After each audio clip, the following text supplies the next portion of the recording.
Bodiless is a VR experience. In the period of the 1970s to the 1980s, it was the time of martial law and the White Terror in Taiwan. The inspiration for the text and the story actually coming from my childhood. My mom often told us the stories of our family. Yet, in recent years, my mom suffered from dementia.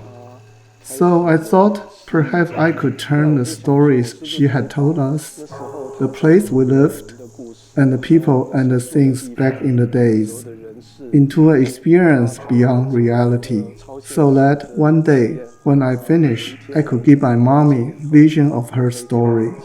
Perhaps it will bring back the memories for her about the stories she had told us.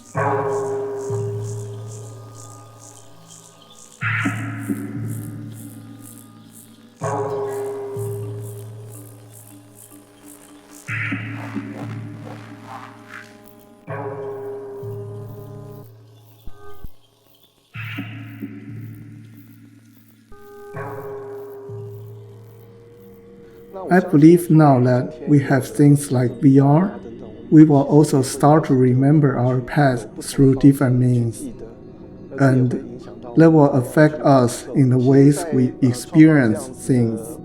In fact, when I created such VR experience, I fuse heavily my subjectivity as well. It becomes a narrative via our own feelings, to retell the story back and share with others. People will feel that when they experience the day back in time in flesh, they can learn about the emotions harbored beneath and the ideas within. That's something I consider important. That is, how to recollect the history of our own via new media.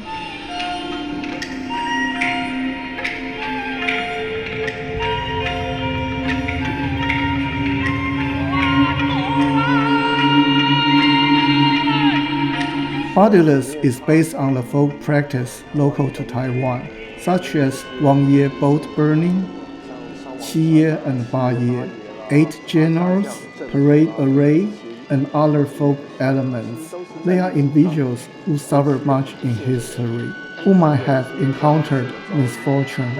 Yet, in the folk religion, when we consider certain figures shining with their great characters, they will be apotheosized as deity in our religion and imagination.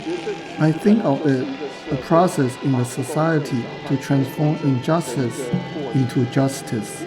Although I adopt the latest technology such as virtual reality today, not just in the folk religion, but in the technology today, or the progress we speak of. This is a social transformation process quite worthy of preservation. Also, it deserves a due respect as well.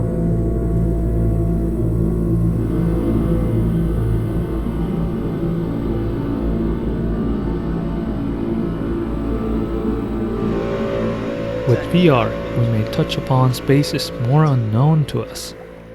This is the experience I have profoundly. It sets you free from the reality and into another milieu or another space. This is what I was intrigued by.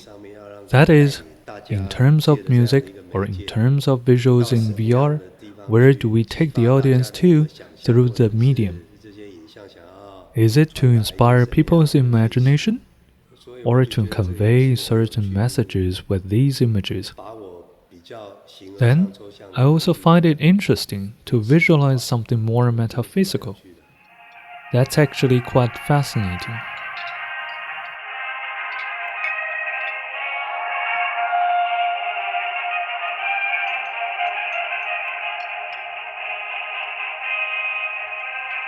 We often think of ourselves, the days of singular reign in the past stay in the past. Nevertheless, I find it strange that with all the abilities for rapid communication, digital tools can record the trails of humanity down to the details. However, in the digital network nowadays, we start to reduce humanity yet again. As a result, with our digital tools for reign of the new age, we return to the condition under the authoritarian regime back in time. Even within our social networks, we start to treat people around us in this reducing fashion. This is the phenomena I would like to address in Bodiless.